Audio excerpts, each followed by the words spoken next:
vejam a necessidade extrema que tem de se aprender hematologia, porque é uma das áreas, né, que tem o maior foco, assim, da concentração de conhecimento da área biomédica. Se você for biomédico, você não tem uma noção, não é que você tenha que ser 100% em hematologia, mas se você não tem uma noção de hematologia, você vai ter muito teste lá fora. Então, essa disciplina é muito importante para se estudar.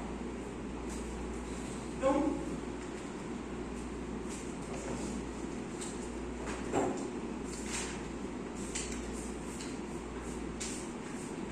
lá vem a família do ninguém aguenta mais, mas é plástico. Então, o hemograma, a gente sabe que ele é um conjunto de exames que tem como finalidade avaliar justamente essas células sanguíneas. E tem uma diversidade de parâmetros que têm que ser respeitados e analisados, porque são eles que vão dar justamente toda a condução e avaliação para uma clínica bem feita. E a gente sabe que um dos exames mais solicitados, ficando somente atrás dos exames, digamos assim, propriamente dito, médicos, como os exames de imagem, o exame mais solicitado é o hemograma. E esse exame, ele vem nas nossas mãos, nós somos os responsáveis por liberar esse exame. E é muito importante por quê? Porque tem uma avaliação de todos os componentes celulares do nosso sangue, desde a parte vermelha, a parte branca e a parte plaquetária. Então, o Lewis, ele faz uma definição literária do que é o hemograma. E aí o hemograma é um exame laboratorial de rotina para avaliação dos elementos figurados de sangue, qualitativamente e quantitativamente. Então, botem na cabeça de vocês que o hemograma, ele avalia aquela parte numérica, mas aquela parte que nós olhamos na lâmina, que nós vamos descrever se tem uma coipilocitose, uma lisocitose, se tem macroplaquetas, se tem micro, se tem hemácias disfórmicas, essa análise que a gente descreve, aí é a análise descritiva, que é uma análise qualitativa. Olá, bom dia! Bom dia! Bom dia! E aí, essa avaliação, ela vem como mecanismo de entender como é que acontece toda essa discussão, esse mecanismo fisiológico. E aí, é justamente o que vocês têm que colocar na cabeça, que quando vocês receberem um hemograma, que é o que vai mais se deparar com vocês, alguém do nada manda uma foto. Ei, olha esse hemograma. Quem deu esse exame aí? E é interessante que a gente saiba disso, porque se a pessoa disser assim, eu não sei não, cadê a sua credibilidade? Então é interessante amarrar bem essa parte interpretativa do exame. Então, a gente já viu que o hemograma ele é praticamente 3 exames em um só, certo? Então, a primeira parte do exame é o infrarrograma.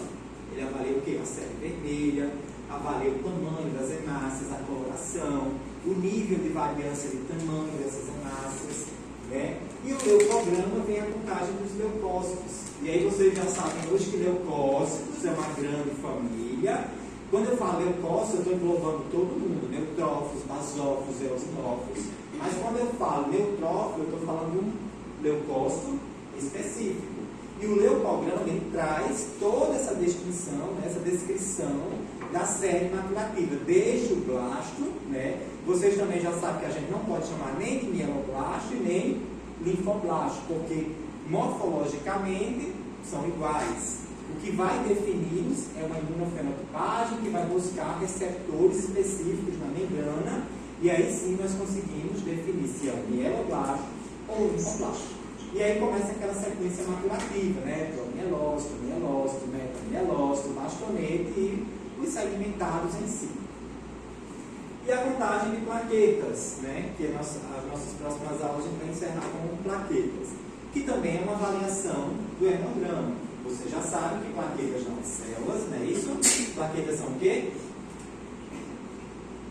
Fragmentos celulares de uma grande célula, né, de um megacariócito lá na medula, que não consegue sair, sofre de depressão, e aí eles desfragmentam e jogam tudo lá na corrente sanguínea. E aqui nós temos as principais doenças que podem ser analisadas no contexto. No eritrograma nós vamos identificar principalmente as anemias, né? As infecções leucêmicas no leucograma, aqui eu sei se é uma infecção bacteriana, se é uma infecção viral, se é uma infecção por parasitas, porque aqui tem uma família e cada uma dessa família tem uma função. É como se fosse uma família que tem o quê? Um médico, um advogado, um engenheiro, cada um com suas funções. Os leucócitos, eles têm essa função diferenciada.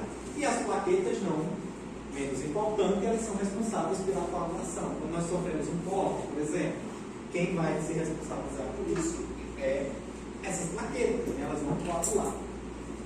E aqui tem fatores que é muito importante se analisar, porque muitas vezes o exame não dá certo. O exame ele só não dá certo ou quando é uma condição fisiológica muito extrema, ou quando é um pré-analítico que não se respeita. E esse pré-analítico, gente, o que eu digo para vocês hoje, tem empresas que contratam biomédicos e farmacêuticos só para trabalhar no pré-analítico. Só para dizer o que é certo e o que é errado.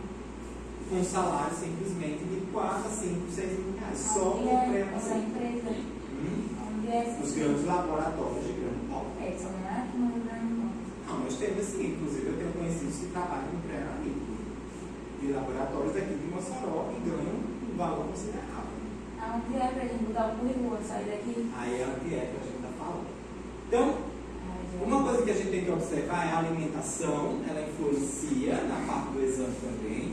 Caso eu precise fazer um hemograma, eu vou me alimentar uma feijoada 2 horas antes, né? Um docinho, uma buchada. Vai dar só gordura no sangue. E aquele excesso de gordura, ele vai prejudicar a análise, principalmente a morfologia das hemácias. Vão ficar o quê? Hemácias borradas.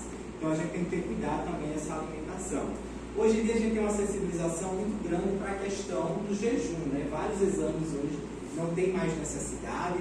A gente observa que um dos exames que era, digamos assim, preconizava-se o jejum era do perfil lipêmico, mas hoje em dia as novas diretrizes da Sociedade Brasileira de Cardiologia, elas mesmas já dizem que não tem necessidade, né? Desde 2017, elas liberaram as sociedades uma nota técnica que fala que não tem mais necessidade. Só tem uma exceção que, caso o paciente em jejum tenha um triglicerido maior do que 400 mg por decilitro, é interessante que esse paciente ele faça um perfil lipêmico em jejum, certo? Mas hoje em dia a gente pode chegar no laboratório e falar que quer fazer um perfil lipêmico sem precisar estar em jejum. A gente consegue fazer normalmente, isso já é diretriz. Atividade física, às vezes, quando a gente chega no laboratório, a pessoa chega estressada, vem caminhando, e aí nosso pulso circulante ele aumenta. E às vezes você tem uma leucocitose, mas é uma leucocitose só de estresse, né? Então tem que se analisar por quê? Você pega um paciente com leucocitose, a primeira coisa que você vai imaginar é o quê? Infecções relacionadas àquele aumento de leucócitos. E aí o que acontece?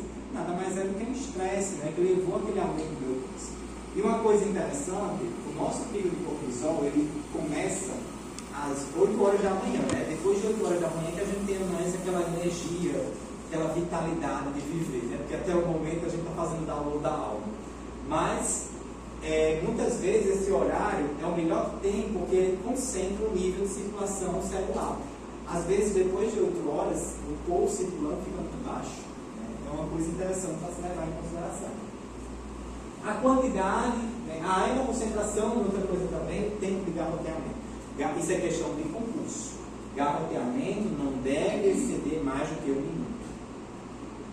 Já vi questão de concurso que tinha essa pergunta. Justamente questionava o tempo do garrote. Então é isso, não deve passar de 1 minuto.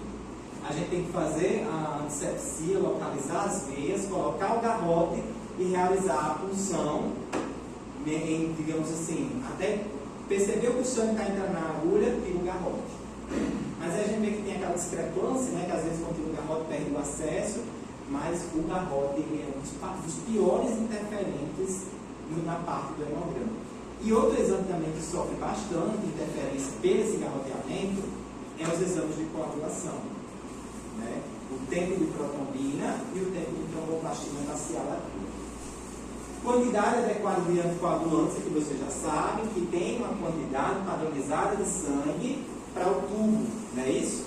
Aquele tubo com EDTA, que é o principal anticoagulante utilizado na hematologia, tem uma marquinha, não é isso? E ali a gente tem que respeitar aquela marquinha. Tem as exceções, né? Às vezes a gente não tem uma veia boa, às vezes o paciente está em condições extremas, que não tem como apresentar-se uma boa coleta, e aí a gente acaba fazendo isso aí, mas tem que ficar bem atento se não tem alterações consideráveis. E a gente sabe que quando o sangue tem contato com o anticoagulante, principalmente a morfologia das hemácias fica bem complicado de se identificar, né? Homogeneização da amostra. Então, para evitar que a amostra fique somente sem ter contato com a DT, é interessante quando terminar a coleta verter, né, esse tubo de 5 a 7 vezes, não balançar para misturar, verter, né? Homogeneizar é diferente de misturar. Identificação do paciente da amostra. Isso aqui, laboratório, isso é comum, gente, acontecer muitas vezes troca, né? Má identificação. Até nos grandes laboratórios isso acontece, quanto mais nos laboratórios pequenos, mas geralmente é mais difícil porque são poucas amostras, são amostras muitas vezes reduzidas, e aí dá para a gente trabalhar. Demora na execução do exame, né? Então é uma coisa também. E aí a gente vai ver que tem alterações, principalmente nos leucócitos, que são o que recomenda a demora. Uma das alterações mais bizarras que a gente tem que ter cuidado é a presença de vacúolos e neutrófilos. Porque quando a gente tem vacúolos e neutrófilos, pode estar associado a um processo de septemia ou uma infecção mais generalizada. Só que quando o neutrófilo ele passa bastante tempo em contato com o EDTA, ele pode adquirir vacúolos. Imagine se vocês liberam um hemograma, né, com presença de vacúolos no neutrófilo, o paciente está lá sadio, né, rindo à toa, e recebe um hemograma. Vacúolos e neutrófilos tem que ter muito cuidado, né, porque é um achado patológico bem importante. Se for um hemograma que demorou muito a ser analisado, por exemplo, a coleta foi 6 horas da manhã, o hemograma foi analisado 3 horas da tarde, se tiver vacúolos, considere como artefatual, porque muitas vezes não é significativo de clínica. Evitar hemólise, né? Então a gente já sabe que é o que é hemólise, né? Essa quebra das hemácias e a liberação da hemoglobina. Na hematologia nós podemos sofrer também com esse excesso de hemólise, principalmente na quantificação da hemoglobina e dos eritrócitos. Mas aqui quem vai sofrer mais, né, é a bioquímica, né? A bioquímica é muito sensível para a hemólise. Então muitos exames na bioquímica são alterados pelo rompimento dessas hemácias. Então quando eu falo em hemólise, eu falo em rompimento. Confecção da distensão sanguínea. Esse aqui é o checklist do pré-analítico de um hemograma. Então a gente sabe que o esfregaço tem que ser um esfregaço de qualidade, que a gente consiga ter uma análise bem minuciosa da morfologia celular. Focar nos campos que as hemácias estejam bem separadas, que os leucócitos estejam bem guardadinhos. Criaglutaminas e crioglobulinas, né? Isso aqui se remete a muitas vezes à presença de anticorpos frios que levam à coagulação do sangue. Para vocês terem noção, tem pacientes que têm criaglutaminas, que são anticorpos que se ligam às hemácias quando a temperatura do sangue baixa. E aí, quando isso acontece, o sangue ele fica cheio de coágulos. E aí não passa de jeito nenhum equipamento. Tem casos que, às vezes, a gente tem que coletar o paciente do lado do equipamento, porque na hora que coleta, tem que passar o sangue. E se for uma situação extrema, pode pegar o sangue e colocar no banho-maria a 37 graus, porque os anticorpos não vão se ligar, porque a temperatura se manteve, mas tem que ter essa questão. Então, quando falar em criaglutaminas e crioglobulinas, significa o quê? Presença de anticorpos que se ligam às hemácias e faz com que o sangue coagule quando a temperatura baixa. Né? Porque o sangue está em torno de quê? 36,5 a 37. Quando sai do corpo, ele perde o calor. E aí esses anticorpos, eles se ligam quando tem essa baixa de calor. Então, como é que eu posso resolver isso aqui? Eu vou ter um aumento do CHCM, quando eu tenho a presença de crioglutaminas e crioglobulinas, e aí eu posso aquecer a 37 graus por 15 minutos no banho-maria e depois passo esse hemograma novamente no equipamento. Se não resolveu, tenho que solicitar uma recoleta, e essa recoleta, quando o paciente chegar, que é o equipamento fica aqui, o paciente senta aqui, retira o sangue, na hora que eu retiro já passo no equipamento para não coagular. Então, a lipemia em excesso eleva o CHCM. Então, às vezes, a gente tem que perceber que os exames, eles casam com os outros. Então, você pega um hemograma que tem um CHCM lá nas alturas, mas não tem um significado clínico. Você vai lá na bioquímica, me mostra aí o perfil lipêmico desse paciente. Então, você vai ver triglicerídeo em cima, HDL nas alturas, LDL nem se fala. Então, Então, o colesterol total morrendo já, então é um interferente também na hematologia. Daniel, a pessoa, o paciente com febre, o que é alterando? A quantidade de leucócitos. Febre é uma resposta inflamatória. Então, quando eu tenho febre, significa que o meu corpo está tentando mostrar alguma coisa. E aí, muitas vezes, quando tem febre, tem um aumento de neutrófilos. Pode ser confundido com infecção ou outra coisa, né? Se for, por exemplo, as mulheres no período ovulatório, quando elas vão liberar o óvulo, vocês têm uma febre fisiológica, né? É uma febre do rompimento do ovário, é uma inflamação natural. Se for feito um hemograma nesse dia, vai dar uma pequena leucocitose. Mas não é patológica, é fisiológica. Na série vermelha geralmente não tem interferência não, né? Só se no caso estiver utilizando dipirona, que aí a dipirona ela diminui a produção de eritrócito e aumenta a produção de neutrófilos. Isso é bem comum. Então, RBW fragmentados. Então, quando eu tenho fragmentos de hemácias, eu também posso ter um aumento do CHCM e a hemólise, né? Principalmente quando ela está a nível plasmático de ser vista. Porque se a gente pegar um hemograma, o tubo, quando se segmenta, a gente consegue ver a parte do sangue e a parte do plasma, né? O plasma é interessante que ele fica amarelinho, né? Meio transparente. Agora, se ele ficar vermelho, significa que aquilo ali é hemólise. E aquilo ali vai causar interferência. Então, os antiagulantes em excesso, né? As hemácias, elas podem levar essa diminuição. Tem o tamanho que muitas vezes pode levar também à degeneração. A gente já viu isso, né, na lâmina, quando as hemácias de contato com NPA, elas ficam meio feias, né? Os leucócitos, tamanho, degeneração também, principalmente presença de bacúrios.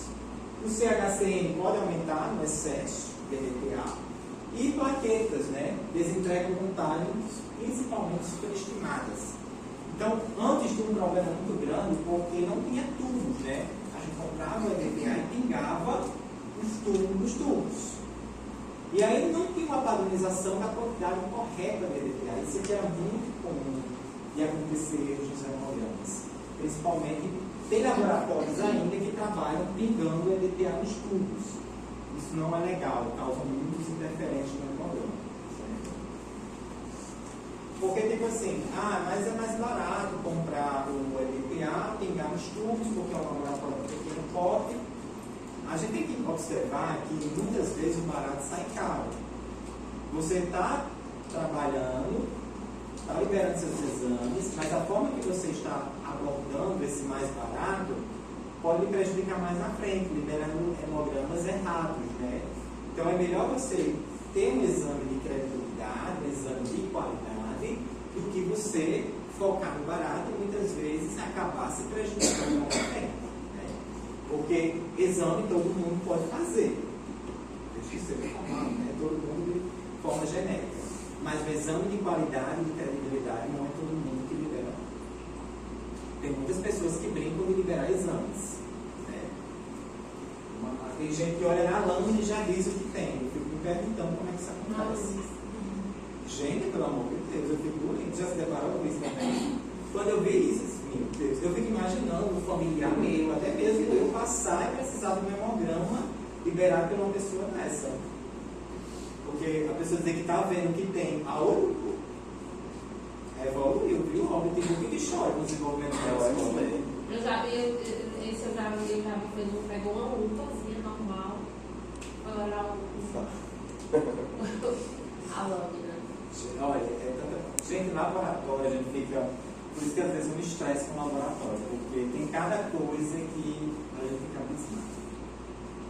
Então, armazenamento, né, principalmente, leucócitos e plaquetas diminuem quando eu tenho um prolongamento desse armazenamento, reticulócitos diminui após 6 horas. Então, se tem um hemograma com contagem de reticulócitos, é coletar o hemograma e fazer a lâmina para contar.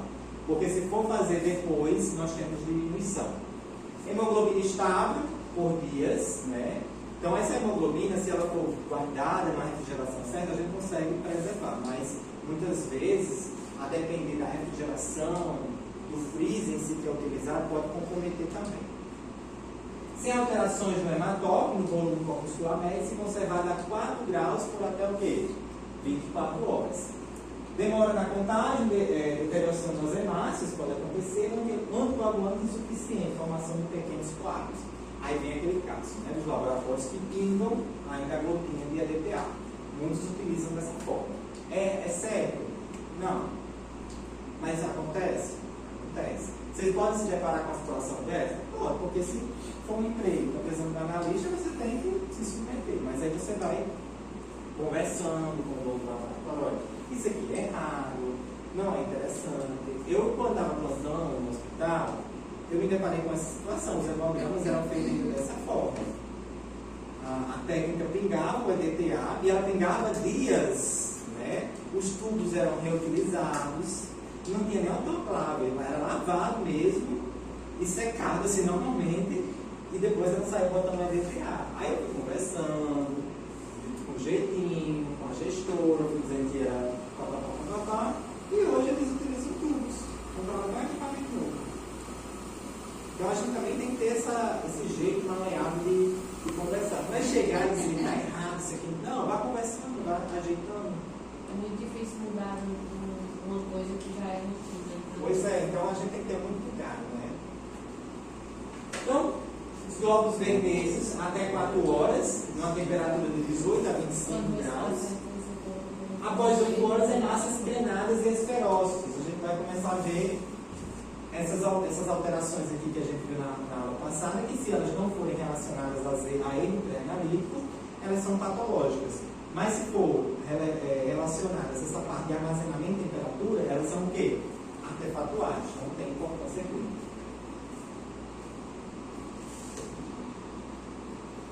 E aí, os erros na dosagem da hemoglobina. A gente sabe que o equipamento de hematologia, ele dosa a hemoglobina, né?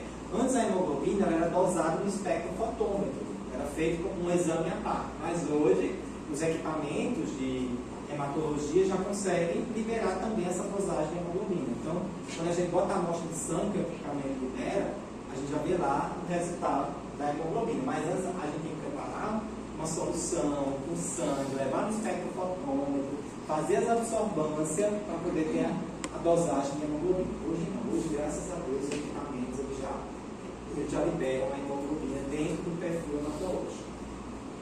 A amostra de sangue capilar não é interessante, né? Fluido tecidual pode diminuir a amostra muitas vezes. Então, principalmente pacientes que têm acesso, né, de soro. Paciente que tem acesso aqui no braço, não é interessante coletar aqui, porque você vai pegar um sangue o quê? Diluído. Você vai pegar ali, aquela veia está cheia de soro. Se você tirar sangue ali, vai vir o quê? Sangue e soro. Soro que eu falo, solução fisiológica, né? E aí o que acontece? O hemograma não vai dar certo. E é uma das coisas que mais acontece nos hospitais. Recoleta pelo pessoal da enfermagem, porque eles acabam pegando os acessos que tem aqui para coletar o sangue porque não querem furar o paciente mais uma vez. Mas não pode. A gente no laboratório não pode fazer um hemograma de acesso. A não ser que seja um acesso central, né? Um acesso arterial. Mas acesso que está recebendo medicação, que está recebendo solução fisiológica, a gente não pode, vai causar uma diminuição dos índices hematométricos. Uma sedimentação durante a armazenagem, muitas vezes se a amostra fica armazenada, né, por muito tempo, ela vai sedimentar de uma forma, e aí depois quando você for verter ela novamente, ela pode estar bem coagulada, então tem que ter muito cuidado também. Por isso que na hematologia, quem já foi laboratório sabe que nós temos um homogeneizador que fica do lado do equipamento lá, girando direto para evitar que essa amostra ela sedimente de uma forma e provoque coagulação. Por isso que a gente tem um homogeneizador do lado do equipamento, né? Então, pega a amostra, bota no homogeneizador, liga, vai tirando a amostra, passando no equipamento, vai botando lá do lado. Agitação vigorosa, como eu falei para vocês, a gente tem que verter o tubo, não misturar, agitar. Calibração dos instrumentos, que é muito importante. Tem equipamento de hematologia que nunca viu um calibrador, nunca viu um controle de qualidade. Professor, o que é controle de qualidade? Controle de qualidade é você ter noção do que seu equipamento está liberando. E aí, como é que a gente faz esse controle de qualidade? Se o laboratório é pequeno, ele não tem condições de pagar um controle externo, tem não sei o que, um controlável, tudo bem, ele pode fazer o seu controle, né? Por exemplo, vem uma pessoa fazer o hemograma, a última pessoa de hoje, né? Aí deu uma leucocitose lá em cima, deu 20 mil de leucócitos. Eu vou pegar esse hemograma, essa amostra, e vou guardar lá e vou colocar controle de qualidade alterado. Vou ter identificação, guardo na geladeira. E eu pego outro hemograma de um paciente que deu tudo normal. Vou botar controle de qualidade normal. Identifico, termino a minha rotina, desligo o meu equipamento, faço a lavagem. E aí, no outro dia, quando eu vou começar a minha rotina, eu vou pegar esses dois hemogramas, né, o baixo e o alto, e vou passar no meu equipamento. E meu equipamento ele tem que liberar praticamente o valor igual ao do dia anterior. Imagina aí, eu pegar o valor alterado, passo no hemograma, o hemograma libera como se fosse um hemograma normal, sem nenhuma alteração. E o hemograma que estava normal, ele libera os parâmetros nas alturas. Ou seja, o meu equipamento está descalibrado. Né? Eu preciso passar os controles por isso. E hoje o controle de qualidade é muito importante. Também é uma área que tem um desenvolvimento gigantesco. Né? E todo laboratório precisa de controle de qualidade. Se você não faz controle externo, faça controle interno. E é dessa forma. Só vai guardar uma amostra e vai passando. Você mesmo pode fazer o seu banco de controle de qualidade. E caso haja essa troca, como proceder? Aí, nesse caso, vamos ligar para a assistência técnica do paciente, do equipamento, fazer lavagens, repassar novamente. Se continuar, liga para o pessoal e diz: olha, o equipamento está com problema, está ligando a exame errado. E aí, nesse caso, o problema é que muitas vezes tem cidadezinhas que demoram, né, chegar à assistência técnica. Aí geralmente faz por telefone mesmo, eles vão guiando. Até daqui, não cai daqui. Geralmente é de Fortaleza ou Natal. Geralmente. Aí eles ficam no telefone, nos instruindo lá a colocar os padrões do equipamento. Mas não pode liberar esses exames. Né? Teve um caso, bem comum, foi um caso que aconteceu por aqui, em um hospital, que ele virou a plaqueta de todo mundo baixo um dia. Todo mundo estava com menos de 150 mil plaquetas.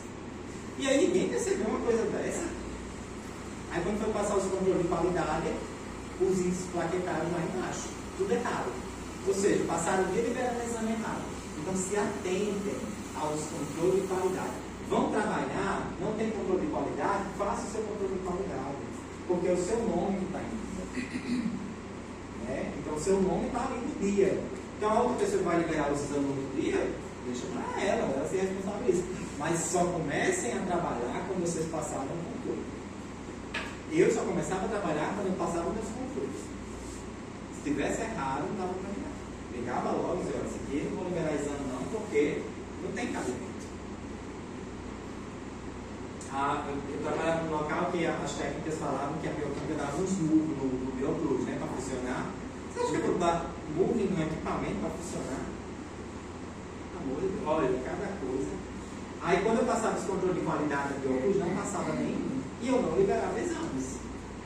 E aí achavam ruim, porque durante a semana eu liberava exame normalmente, quando era no final de semana eu não liberava exame. Gente, meu CRPM é tão caro. Vamos jogar meu nome no lixo. Quem quer trabalhar na Seguzeira trabalha. Eu sei o que eu sofri para conseguir meu CRPM. Então, eu prezo até muito processo. Justamente. Eu prezo muito pelo meu nome. Então, assim como vocês também devem prezar pelo de vocês. Muito cuidado com os lugares em si. Eu sei que muitas vezes a gente precisa de um emprego, mas a gente tem que olhar como é que funciona aquilo ali, porque você é um funcionário, o dono do laboratório é uma coisa. E quando vem o processo, a gente sabe que o jurídico ele vai pesquisar quem liberou o exame. Não é nem às vezes o laboratório, você que vai ser chamado para audiência. Não, porque quem se responsabiliza pelo exame é quem libera, é aquele carinho que tem lá embaixo, fulaninho de tal, CRM 000. O laboratório que eu ia, que os biomédicos nem ia. Certo. Deixava tudo na mão dos técnicos. Aí um técnico libera um exame errado. Ele ia só, tinha assinatura lá, já impressa. Pois é. Aí quando eu cheguei lá tinha isso também. Não precisa acordar não, deixa que a gente libera. Não. Quando os outros vocês liberam. Quando for meus exames, eu venho liberar. Eu sei que acontece muito, a assinatura do biomédico já fica salva, assinatura digital. Não caio nesse papinho. Pode ser nada contra os técnicos, tenho até amigos. Mas o que acontece? Não deixe uma pessoa liberar uma coisa que não é função dela. A função dela é a função técnica. Se você está ali, você tem que fazer a sua função. Libera o exame. Ah, é um técnico que tem 300 anos de laboratório. Ele pode ter um século, mas esse exame aqui quem libera sou eu. Teve um caso de um beta que foi liberado, errou na digitação, liberou lá como beta reagente, só que a criatura não estava grávida, o processo foi gigantesco. A indenização chegou a R$170 mil. E quem ficou com o nomezinho lá no processo foi o técnico lá, foi o farmacêutico. Porque o técnico liberava com a assinatura dele. Como vai justificar que ele está morto? Pois é, como é? Deterioração, né? Leucócitos superiores a 50 vezes 10 elevado a 6, e o plasma empênico, são condições que podem levar esses erros da dosagem de hemoglobina. Os erros também, no hematócrito, né? O erro de leitura em si do próprio equipamento, concentração de anticoagulante, por isso que a gente tem que se atentar à quantidade de sangue e à quantidade de anticoagulante. Presença de microcoágulos, gente, isso aqui é o nosso pior inimigo. Porque esses microcoágulos, eles entopem as mangueiras do equipamento. E as mangueirinhas do equipamento de hematologia, elas são da grossura de um fio de cabelo, praticamente. Então, se uma mangueirinha dessa entope, a gente perde ela, tem que trocar. Então, por isso que a gente tem que homogeneizar bem o sangue para evitar a formação desses microcoágulos. Justamente pela falta de homogeneização. A hemólise, mais uma vez. Armazenamento também tem que ser respeitado. E leitura do menisco, né? Isso do menisco é se for feito hematócrito convencional, centrífugo, mas isso não existe mais. Nem nos laboratórios mais remotos da Terra tem esses hematócritos ainda de tempo de centrífuga. Porque o exame ele era todo manual, né? Não tinha equipamento de hematologia. Aí o hematócrito, a gente pegava um capilar de vidro, colocava o sangue, centrifugava e depois verificava a concentração e o que sobrava fazia uma leitura numa tabela. Não sei se vocês viram isso, mas não existe mais isso, né? Já estamos com evolução. E aqui nós temos a microscopia, né? Isso aqui a gente pode imprimir, deixar no laboratório. E aqui vem a interpretação, como eu falei para vocês, aqui já é uma análise não quantitativa, mas qualitativa, né? Esse quali aqui é o que a gente observa e o que a gente libera. Então, a gente pode liberar uma cruz, 2 cruzes ou 3 cruzes. E aí, não tem assim uma padronização que é errado ou certo. Não, você pode tanto liberar em cruzes como discreta ou poucas, moderada, acentuada ou numerosas, é a mesma coisa. Tem laboratório que libera em cruzes, tem laboratório que libera a descrição. Não tem nenhum problema, ambos estão certos. Okay? Não existe nenhuma recusa da Sociedade Brasileira de Análise. E aí, para vocês, eu vou colocar aqui para vocês um destaque muito bom, que vocês podem fazer treinamentos na área de análise clínica. Coloquem no celular de vocês UniDB. UniDB. DB. UniDB. São cursos de graça, né, do maior laboratório de apoio do Brasil. UniDB.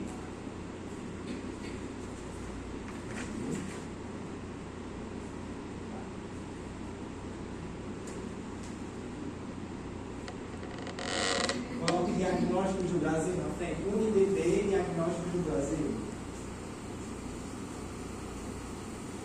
Oi? Isso. Vai aparecer isso aqui para vocês. É a Universidade Corporativa do DB. Aí vocês fazem o cadastrozinho de vocês. Olha a ruma de curso, né? Diagnóstico da sífilis do DRL, autocolete de HPV. Tem vários cursos que vocês podem fazer, cursos de aperfeiçoamento. E é muito bom. Vem a classificação das anemias, né? Isso aqui a gente já observou bem direitinho. Prestar atenção que isso aqui vem do nosso hóspede, né? Quando vocês estiverem analisando o resultado.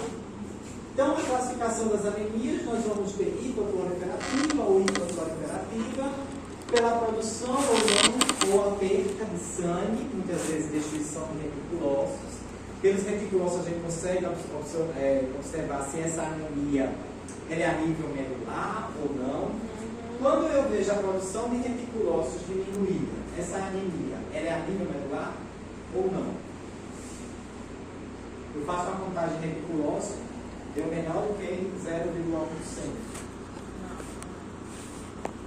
Não tem um reticulócito no sangue, então significa que a minha medula não está produzindo reticulócitos. Então, possivelmente, é uma anemia a nível medular. Agora, se tem uma anemia e a gente observa que o número de reticulócitos está ok, já descarta essa questão da anemia ser a nível medular. Morfologia, nós vamos ver o volume. Como é que a gente determina o volume das hemácias? Pelo VCM. O que significa o VCM? Esse VCM me diz o quê? Esse tamanho das hemácias, qual a nomenclatura que a gente usa? Macrocírculo, microcírculo e namocírculo. Perfeito. E o conteúdo da hemoglobina? HCM e muito bem. Adjuntivo de orgulho. Aqui tem um fluxograma, né, de como é que funciona essa parte das anemias.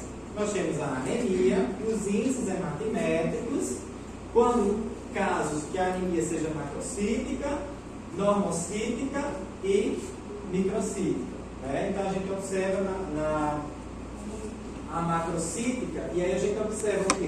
Se tem aumento de reticulócitos ou diminuição de reticulócitos. E aí a gente começa a ver as questões relacionadas a elas. Né?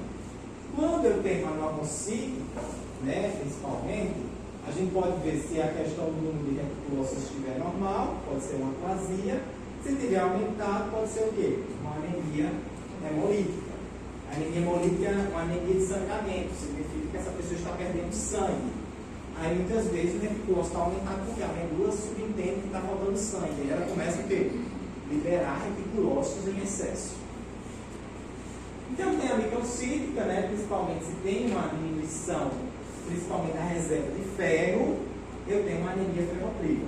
Mas não vão dizer que um paciente tem anemia ferropriva somente olhando o hemograma. Isso não existe. O paciente tem uma anemia microcítica hipocrômica.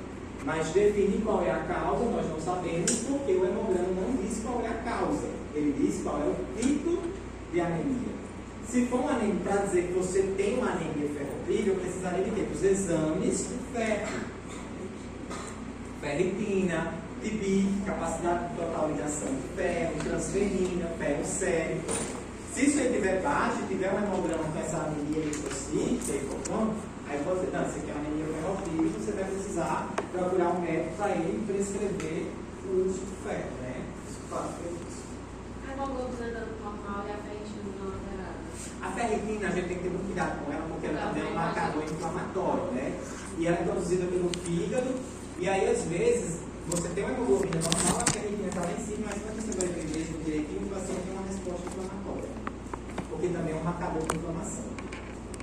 Isso aqui é para dar para a vida, né? Isso aqui a gente tem essa tabelinha que diz principalmente o diagnóstico, né? A associação do laboratório de ferro com o tipo da anemia, né? A anemia ferropriva, o ferro sério, está lá embaixo. O TBIC, ele aumenta, porque o TBIC é a capacidade total de ligação de ferro, ele quer se ligar a qualquer ferro do organismo. Então, aumenta. Ferro medular, ausente. Não faz esse exame de ferro da medula. A ferritina, ela cai, né? Porque a ferritina não está transportando ferro no organismo. Então, ela tem um decaimento. E para cada anemia, olha aqui. Olha a talassemia. Lembra que eu falei do caso do hemograma da paciente, com a hemoglobina lá embaixo, uma hipocromia, só que aí o médico tacava o quê? Ferro na paciente achando que é uma anemia ferropriva. Mas olha só, ferro sério vai estar normal, TBIC vai estar normal, ferro medular está presente e a ferritina normal. Aí, como é que você vai tacar ferro na paciente com talassemia? Então, por isso a gente tem que ter muito cuidado no hemograma para dizer qual é o tipo de anemia. A gente não sabe qual é a causa dessa anemia, a gente só consegue ver o aspecto morfológico.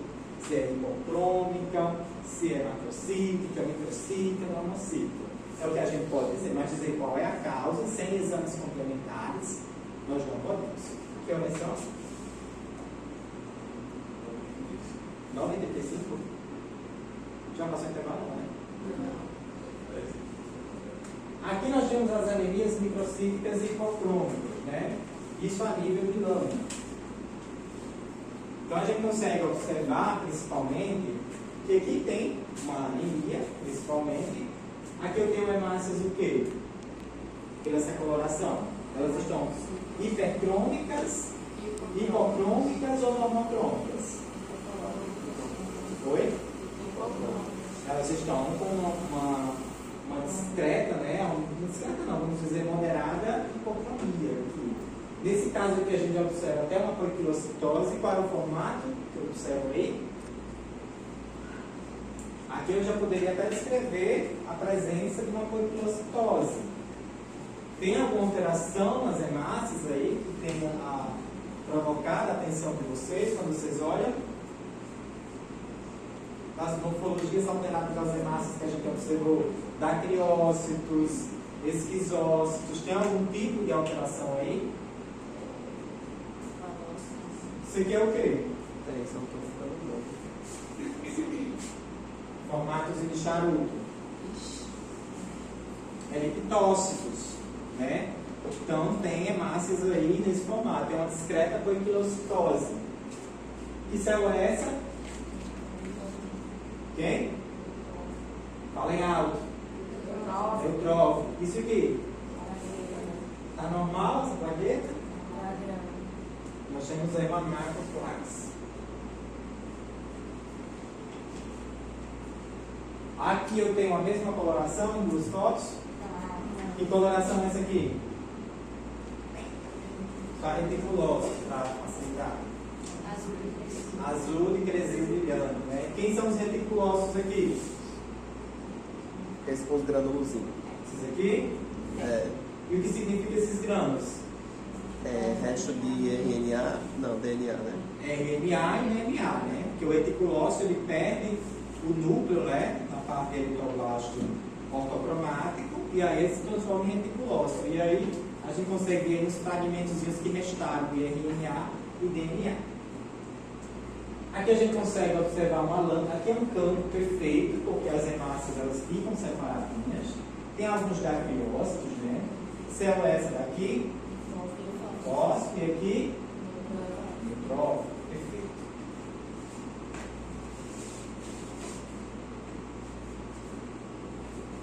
E aqui, o que a gente observa?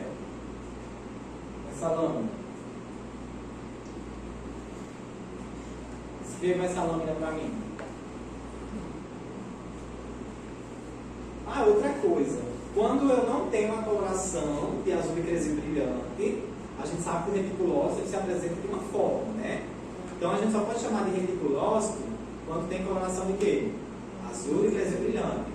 Quando não tem a coloração de azul e cresceu brilhante, eu observo uma estrutura que é um reticulócito, só que eu chamo ela de policromazia, né?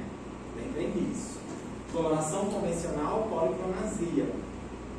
Corado em azul e cresceu brilhante, reticulócito. Então a gente não pode chamar o reticulócito de reticulócito na coloração convencional de Romanovs, né? Que é o panótico, Maillard-Ginza, Leishman. Aí eu vou chamar o quê? Policromazia. Aqui a gente observa algumas hemácias com aspecto que, principalmente, de hipocromia. Aqui já tem uma hipocromia mais acentuada, com uma poiquilocitose bem visível. Qual é o tipo de alteração de hemácia que eu consigo observar aqui? É aquela célula em alvo. Isso, hemácias em alvo, né? Então aí eu tenho poiquilocitose com hemácias em alvo. As hemácias em alvo, se elas não forem artefatual, a gente vai logo pensar em algum problema hepático, né? Então essas hemácias em alvo, elas têm uma sintonia com doenças hepáticas, principalmente pessoas que bebem, né, também. Caso clínicozinho aqui, rapidinho, leiam aí direitinho. Paciente de cor branca, com 30 anos, apresenta palidez e cansaço fácil. O diagnóstico foi concluído mediante a dosagem de ferricérico, que apresentou um resultado de 30 mg por decilitro. Aí embaixo, a gente tem mais de 60 assim. Olha aqui, isso aqui já é um espelho do que vocês vão se deparar de hoje. Esse caso clínico aqui, olha que interessante. Né? O que vocês veem aí de bonitinho? Alguém manda isso aqui para você. Essa daqui é a análise quantitativa e aqui é a qual. Foi que o analista colocou na qual? Discreta microcitose, né? Hipocromia, raros micrócitos, discreta anisopoipilocitose. Aqui são os preguiçosos, né? Que une anisocitose com poipilocitose. Mas o certo é só colocar anisocitose e poipilocitose. Mas existe esse termo? Pode colocar. Anisopoipilocitose. Une as duas palavras, anisocitose e poipilocitose. O problema do Brasil é porque não tem ainda uma padronização tão severa para exames. Existem vários laboratórios que liberam exames de várias formas. A gente ainda está na luta, né? Principalmente para tentar criar uma ABNT para hemograma, né? Está tendo consultas, creio que até 2030 possa sair essa nova ABNT. E aí vai ser exigido que todos os laboratórios liberem dessa forma. Porque o que a gente encontra de variação de laudos, né? Um exemplo disso até os leucócitos. Tem laboratório que coloca linfócito reativo, tem outro que coloca linfócito tóxico, é um monte de coisa. Até mesmo confundo os nossos coleguinhas da medicina, né? Que eles ficam assim, o que é isso? Mas o que a gente observa desse hemograma? Na hemoglobina, né? Isso. É uma anemia hemolítica? Não, aqui, lembra que eu já coloquei uma pequena informação aqui, ó. Se eu não tivesse colocado essa informação, qual seria o tipo de anemia aqui? Vou dizer que é Hein? Qual seria o tipo de anemia aqui? Lembre que eu já expliquei a vocês como é que analisa o eritrograma. A primeira coisa que eu vou observar é o número de eritrócitos. Deu 4 milhões, né? Se a gente for observar, principalmente, os valores de referência para homem de 5 a 6, né? Mulher já poderia, que possivelmente seja um homem. Então, a gente já vê uma discreta redução no número de eritrócitos. Depois eu vou para onde? A hemoglobina deu quanto aqui? Baixo. Deu quanto? 9,6 gramas por decilitro. Qual é o valor de referência? geralmente acima de 11, 12 né? para mulher e 13 para... Ou seja, abaixo de 12 para mulheres, anemia. Abaixo de 13 para homem, anemia. Aqui eu tenho o quê? Uma anemia, gente. Isso aqui já tem uma anemia. Olha essa hemoglobina. Está baixa. Então, se está baixa, tem anemia. Então, eu já sei que tem uma anemia. Aí, agora, qual é o segundo passo? Oi? Definir qual é o tipo morfológico da anemia. Se ela é macrocítica, microcítica, normocrômica, hipocrômica, normocrômica. Essa anemia ela é o quê? Microcítica é o quê? Hipocrômica. É justamente isso. Não tenham medo. Olhem para isso aqui e vejam que o hemograma está dando para vocês. Ele está falando para vocês. Certo? Nesse caso aqui, a gente já sabe que é uma anemia, né, microcítica, hipocrômica, e a causa é o quê? Deficiência de ferro. Então aí eu posso dizer com certeza que é um paciente com anemia ferropriva. Esse outro.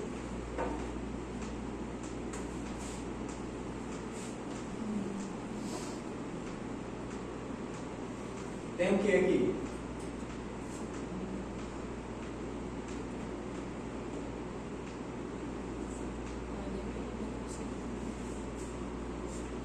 Aqui você já me viu o quê? Anemia, microcítica. Perfeito. Aí a análise qualitativa, foi o que o analista colocou. Presença de 21 eritroblastos, é isso? Nós já contou, eritroblastos, em 100 células contadas. Anisopoipilocitose acentuada, aí coloca numerosos dactiócitos, discretos ovalócitos, pontilhados basofílicos, né, licodócitos, frequentes esquizócitos. Tem uma policromasia moderada. Policromasia é o quê? Quando eu uso esse termo policromasia, eu estou vendo o quê? Diferença das cores. Oi? Diferença das cores da imagem.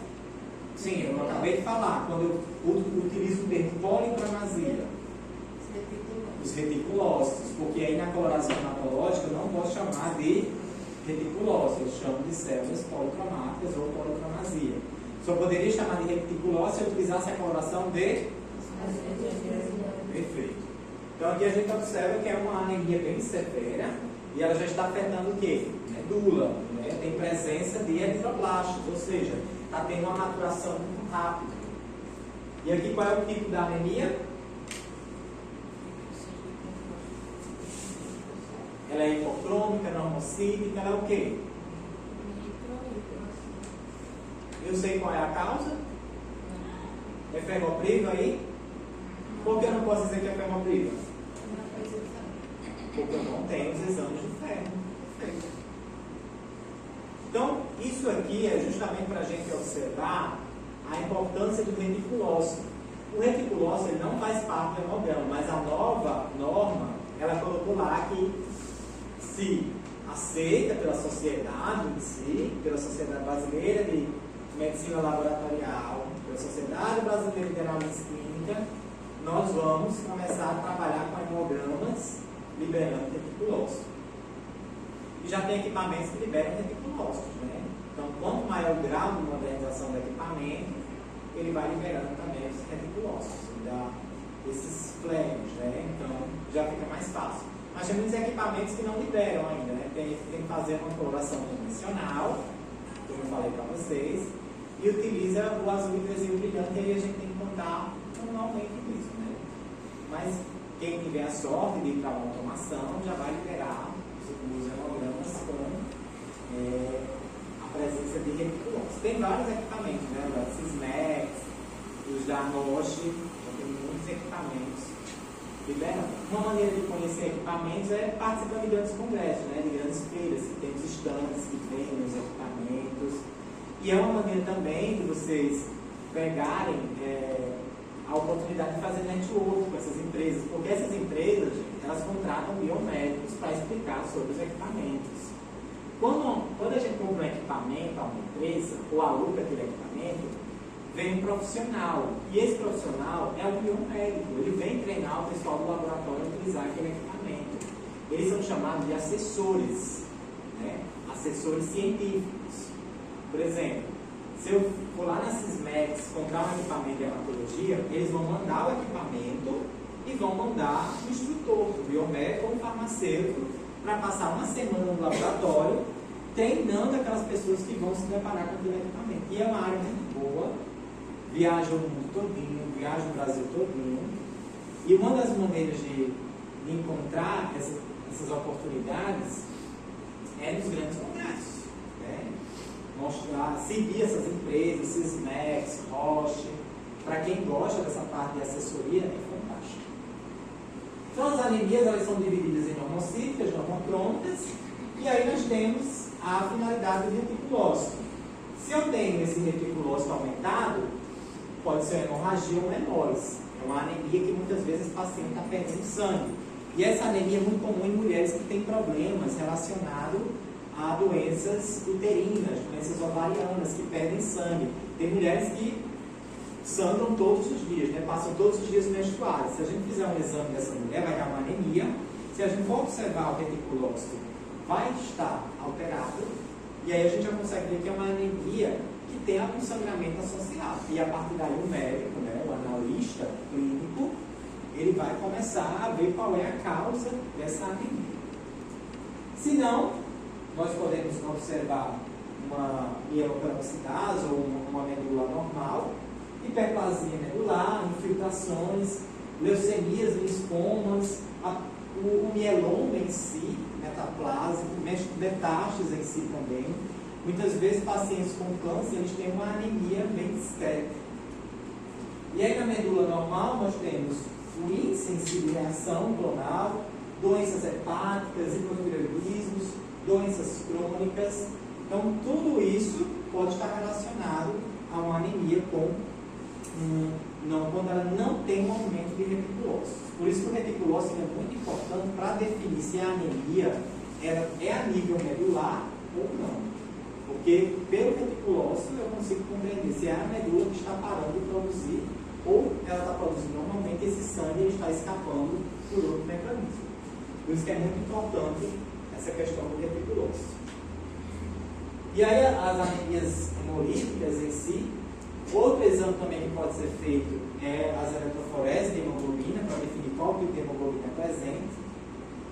Então, principalmente a hemoglobina SS, pela imagem a gente já consegue observar que é uma doença a nível molecular, onde eu tenho a troca de uma valina pelo ácido glutâmico, e muitas vezes tem policromasia em excesso, porque as hemácias elas são destruídas rapidamente e as que saem com defeito. E quando a gente pega uma lâmina dessa aqui, a gente já tem uma sugestão visual de qual tipo de doença é. Olha para essa forma alterada dessa hemácia. Que forma é essa?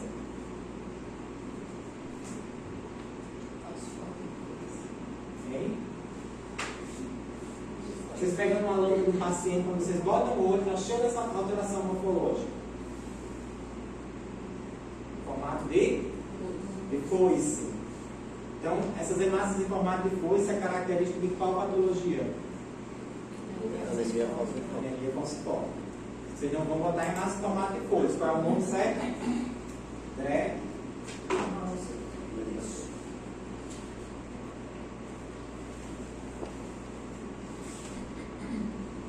Então, a gente consegue observar também presença de eritroblastos nas anemias hemolíticas, né?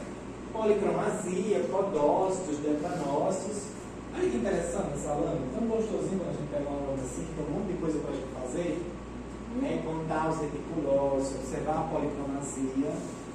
Então, claro que para o paciente é extremamente complicado, mas para a gente no laboratório, quando a gente pega uma lâmina assim, cheia de coisinhas para a gente trabalhar, dá até assim um ano na hora, assim, escreve uma monte de coisa. É tão bom liberar um hemograma com um monte de observação. Mesmo para o paciente, uma notícia péssima, né? Tipo assim, a gente vê isso como analista, né? Para o paciente é legal, claro, toda a questão do respeito, mas quando a gente libera um hemograma cheio de observação, policromasia, hemácias microcíticas, presença de reticulócitos, aí às vezes fica um hemograma tão bonito que os médicos levam até para o congresso deles para apresentar. Né? Bem interessante. Então aqui a gente consegue observar que células são essas aqui. Hein?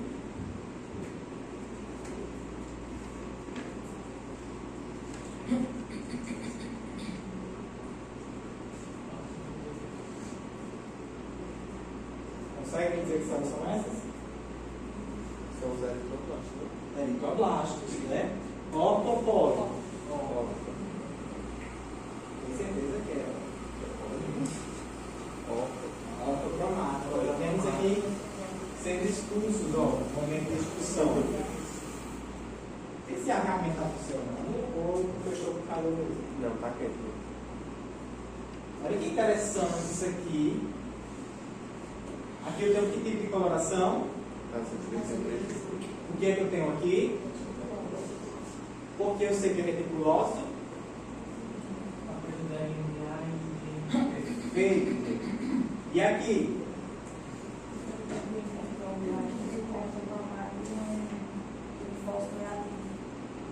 Não tem linfócito reativo. Isso não é linfócito, não. Mas parece. Então é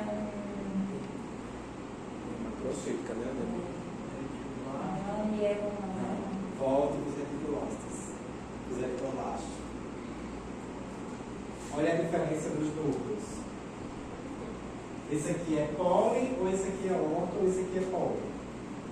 Orto, esse é pólen e o orto é orto. Isso aqui são ortocromatos e aqui policromatos. Mas não parece um linfócito. Justamente, parece, mas aí vocês já não vão mais ter essa confusão. Não, acho que não parece. Parece assim com linfócito. Mas parece, muitas vezes. Até o equipamento, se for um equipamento que não tem a leitura dos 12 parâmetros, ele vai liberar esse tipo de linfócito. Agora, se você for ver na microscopia, tem como você ver bem direitinho se a coloração for muito boa.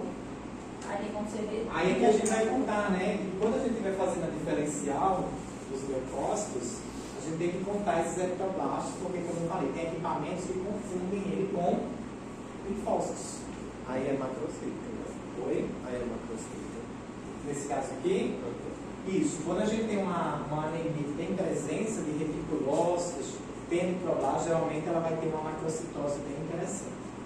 As anemias hemolíticas, elas têm uma macrocitosezinha devido ao tamanho da célula ainda ser uma célula jovem. Então, os macrócitos em si. E aqui tem uma coisa interessante que a gente pode observar também como um critério de anemia macrocítica. É uma célula da linhagem leucocitária que ela também se altera. Que célula é essa? Neutrófilo. Esse neutrófilo está normal ou ele está anormal? Está hipersedimentado. Está hipersedimentado. Então, as anemias macrocíticas, nós temos problemas, né? Pela deficiência de vitaminas e folatos que são importantes para o processo do quê? Da divisão do núcleo da célula, não é isso? A maturação, né? E aí, quando eu tenho problemas na divisão do núcleo, essa célula ela fica grande, com formato bizarro. E aí, os neutrófilos eles têm uma hipersegmentação além do normal. Se a gente observar aqui, olha a quantidade de lóbulos que tem esse neutrófilo. 1, 2, 3, 4, 5, 6, 7, 8, 9, 10, 11, 12. 12 lóbulos. Ou seja, é um neutrófilo hipersegmentado. E aí, quando a gente observa o seu contexto, a gente observa poiquilocitose, tem algumas células, alguns dendritos de célula aqui, alguns esquizócitos, e tem células grandes, né? Tem umas hemácias com tamanho a ser considerado. Então, nesse caso aí, muitas vezes, a gente não pode dizer que é uma anemia por deficiência de vitaminas, até porque a gente não dosou as vitaminas, né? As vitaminas B e nem o folato. Agora, se o paciente recebe 1 grau de anemia no hemograma, e ele é bem condizente com a anemia macrocítica, e aí o médico ele vai solicitar os folatos, né, e vitaminas. E aí, quando recebe, está tudo baixo, podemos agora se tratar de uma anemia megaloblástica por caráter de deficiência de folatos. Olha esse caso clínico, que interessante. Paciente de cor negra, com 23 anos, apresenta dores ósseas. O diagnóstico laboratorial foi confirmado mediante eletroforese hemoglobina e pH alcalino, a qual apresentou uma única fração na posição HBS, além do teste de falsização das hemácias em presença de metabisulfito de sódio, o que acusou o resultado positivo. Vocês lembram quando eu expliquei isso aqui? Como é que faz esse teste? Basicamente você vai isolar A lâmina para entrar por vitamina de oxigênio e aí você vai ver a modificação da imagem, vai detectar a anemia falciforme. Exatamente, esse é o teste de falsização, né? Como eu falei, a gente pega uma lâmina, bota 20 microlitros de sangue, se tiver metabisulfito também bota para acelerar o processo da degradação do oxigênio. E aí, se não tiver, pode fazer normalmente. E aí a gente vai fechar as laterais da lâmina, né? Com cola, pode ser verniz ou com vela mesmo, né? Pega a parafina, derrete e cola nas laterais. E aí, se não tiver metabisulfito, espera 24 horas. Depois de 24 horas, a gente vai observar falsizações nas hemácias. Todas elas vão ficar em formato de foice. Então, a dosagem de bilirrubina mostrou-se elevada, coerente com o quadro do paciente. A contagem reticulócita foi de 20%.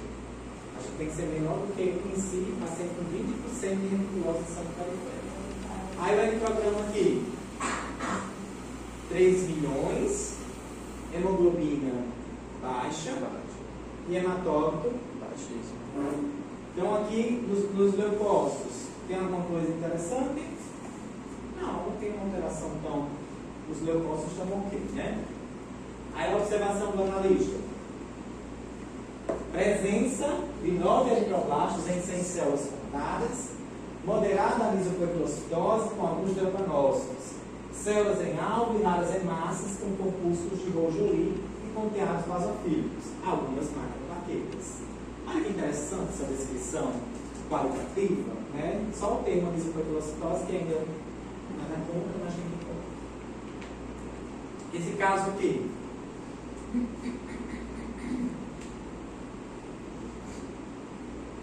Qual o tipo de anemia? Olha, pô.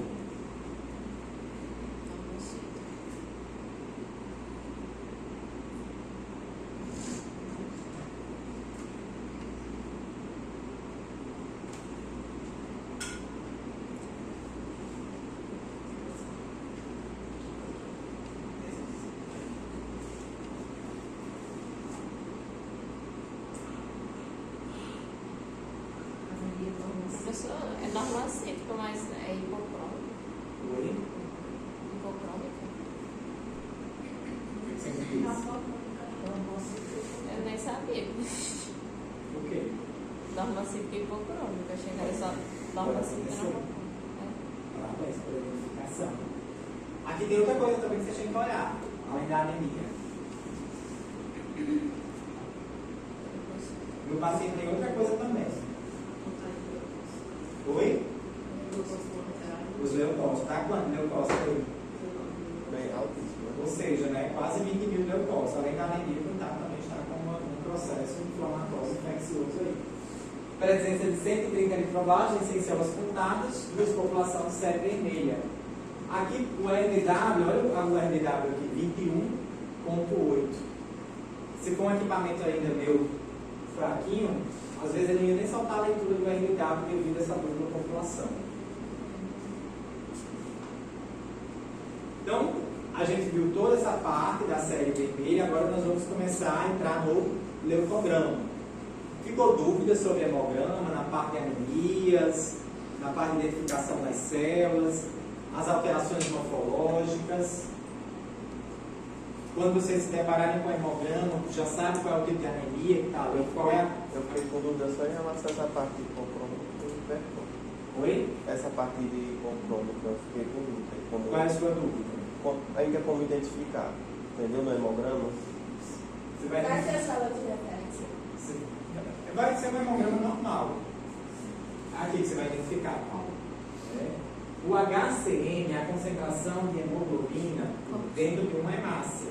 Sim. E o CHCM é a concentração de hemoglobina no conjunto de hemácias. Esses dois índices aqui, eles me dizem a cor da hemácia. Se eles estiverem abaixo dos valores de referência, nós temos hemácias o quê? Hipocrômicas. Se eu estiver acima do valor, eu tenho o quê? Hipercrômicas. Só que esse termo hipercrômico, a gente não utiliza ele porque não tem necessidade. Na verdade, essas hemácias elas já são normocrômicas e muitas vezes hipercrômicas. Nós só vamos usar ele numa doença que é a esferocitose hereditária, que as hemácias são extremamente redondas e elas totalmente são preenchidas por hemoglobina. Certo? E o leucograma, qual é a função do leucograma? O leucograma vai para leucócitos. A gente sai do eritrograma, de eritrócito, e entra no leucograma. Contagem de global dos leucócitos, né? Conta os leucócitos de forma geral. Lembra daquela superfamília lá, neutrófilos, basófilos, eosinófilos? Ele vai contar aqui. Determinação de infecção ou inflamação. Então, os leucócitos eles vão se alterar tanto na infecção como na inflamação. Determina a necessidade de testes adicionais, como por exemplo biópsia de medula óssea. Às vezes um paciente ele faz um hemograma e ele não tem nenhuma inflamação e nenhuma infecção, só que os níveis de leucócitos estão altos, né? 15 mil, 30 mil, 40 mil. E aí o médico, muitas vezes, a gente encaminha já direto para o hematologista, porque às vezes pode ser o quê? Uma reação leucemóide que possa evoluir para uma leucemia. Então é melhor descobrir bem previamente. Então os pacientes geralmente, quando a gente pega esse tipo e não tem uma resposta para dizer qual é aquele tipo de influência sobre aquele número de leucócitos, a gente acaba mandando para o hematologista. Monitorar a resposta à quimioterapia, radioterapia e outros tipos de terapia. Então, durante o processo do próprio câncer, a gente faz muito, né, nos pacientes, exames de hemograma, um dos exames mais solicitados para pacientes que fazem tratamento de câncer. Porque a quimioterapia, a gente sabe que ela não só mata as células do câncer, né, ela mata também outras células. E esses pacientes com câncer, O hemograma do paciente com câncer, gente, ele vai lá embaixo. Todos os índices vão lá para baixo. Leucócitos, principalmente as plaquetas. E aí eu tenho que ficar acompanhando essa plaqueta desse paciente. Porque se essa plaqueta baixar demais, o paciente pode sangrar a qualquer momento e falecer, um sangramento interno. Então, é um exame que faz acompanhamento de pacientes oncológicos. Vem a diferenciação do leucócito. O equipamento, ele libera a contagem global. Né? E aí a gente tem que fazer a diferencial na lâmina. Por exemplo, daqueles 19 mil do leucócito, eu tenho que saber quantos são neutrófilos, quantos são eosinófilos, quantos são basófilos, para poder diferenciar.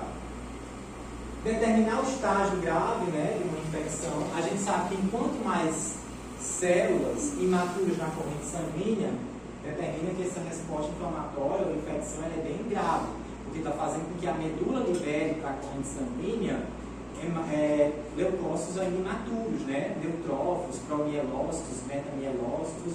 Então isso é muito complicado. Então também serve para monitorar. Por exemplo, Maria Clara chega com uma infecção. Ela foi internada hoje, ela estava só com neutrófilos em excesso, estava com 50 mil de leucócito e estava com 90% de neutrófilos lá na diferencial. No outro dia faz o exame de Maria Clara, já observa metamielócito na corrente sanguínea dela. Então ela não está com um prognóstico bem interessante, porque a medula está começando a liberar células imaturas. Monitorar a infecção, detecção de reações alérgicas. Quem é a célula que em processo alérgico vai estar alterado? Basófilos e eosinófilos. Avaliar a gravidade das reações. Detectar infecções parasitárias. Qual é o leucócito que vai estar alterado quando eu tenho infecções parasitárias? Eosinófilos. Perfeito. Servir de suporte para o diagnóstico de outras doenças. A gente sabe que o hemograma dá esse encaminhamento. O hemograma, quando ele é bem analisado pelo médico realmente que sabe a função dele, a importância, ele pode muitas vezes condizer a problemas que futuramente já estão se instalando, né? Por exemplo, pacientes com discreta anemia, pode ser um paciente com doença renal. Se for um médico esperto, já vai pedir avaliação renal para saber se aquele déficit de hemoglobina possa ser pela produção reduzida lá nos rins. Detectar e identificar tipos de leucemia. Isso aqui é o prático, né? A gente não diz qual é o tipo de leucemia, mas a gente sabe quando a leucemia está no paciente. E por incrível que pareça, gente, tem muitos pacientes que chegam no laboratório que estão com leucemia e não sentem nada. Nada. Uma vez a gente recebeu uma criança, ela estava simplesmente com 366 mil de leucócitos. E a criança correndo no laboratório, de um lado para o outro. Aí, quando descobriu o exame de imediato, foi levado, fez o tratamento, se recuperou. A anemia não, leucemias em crianças estão. Eu não sei se você já foi em algum hospital oncológico, alguma coisa.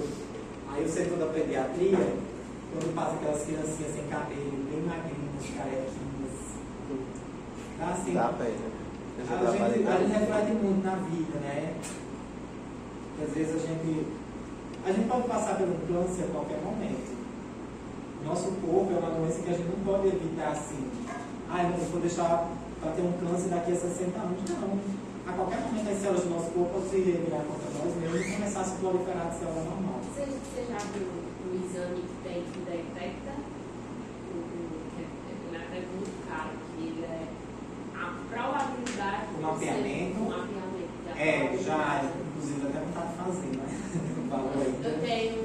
Eu tenho a mãe de uma amiga minha, ela fez. Aí deu o exame, eu tinha que não cheguei, nunca vi solto, que ela tinha 45% de chance de desenvolver o câncer na mama. Porque ela já tinha 9, retirou a mama antes. Na verdade, quem deu um plano para esses exames foi a própria Angelina Jolie, quando ela fez os exames dela. Se vocês lembram desse caso, que ela retirou as mamas e os ovários, porque o exame dela de mapeamento genético deu mais de 76% de chance para desenvolver. É um exame caro? Não é realidade de muitas pessoas, mas é super importante, né? Principalmente para as mulheres, onde tem um índice maior de casos de câncer de mama e ovário. E é um exame também muito aconselhável para quem pretende ter filhos. Né? Lá no laboratório a gente tem um casal que eles fizeram um exame E dentre as doenças, eles apresentavam-se dominantes para a anemia falciforme. A criança teria o quê? 78% de chances de nascer com anemia falciforme. E aí, depois do exame, eles não decidiram ser pais, né? Resolveram adotar uma criança. Porque às vezes vem as questões religiosas, né? Em cima, que a gente tem que aceitar o que Deus manda e tudo. Não, nada contra a religião de ninguém, jamais. Mas, se a gente botar pelo senso da racionalidade, imagine aí, você faz um exame e você sabe que seu filho tem capacidade de nascer com uma doença terminal. Às vezes o próprio Deus está se comunicando com a gente, né? Faço o exame para ver. A gente às vezes que não capta bem a mensagem, né? Mas aí a gente consegue. E é um exame, tipo assim, é caro, 8, 9, 10, 15 caros. Mas de acordo com a prioridade. Tem gente que compra iPhone, que não faz exame. Brincadeira, nada contra. Então, o manual, né, relacionado a isso aqui, principalmente o erro de pipetagem e calibração, caso quem faz hemograma ainda na mão, a gente já faz o equipamento. Espessura do esfregaço, que é super importante. Vocês já viram a real necessidade de ter um esfregaço bem feito, porque facilita a vida de todo mundo. Variações de tamanho, gravidades específicas, aderência dos leucócitos. Distribuição irregular dos leucócitos na lâmina, às vezes fica o nosso lá na ponta, linfócitos do outro lado, e a gente se atrapalha todo na contagem, o erro de contagem também. Por isso que vocês têm que aprender a identificar as células, saber quem é quem, porque na hora que vocês forem contar, tem que identificar. Pequena quantidade de células avaliadas. Às vezes tem paciente que quando a gente faz a lâmina, a gente não consegue contar 100 células. Pacientes que estão bem malzinhos. Que horas são? Intervalos.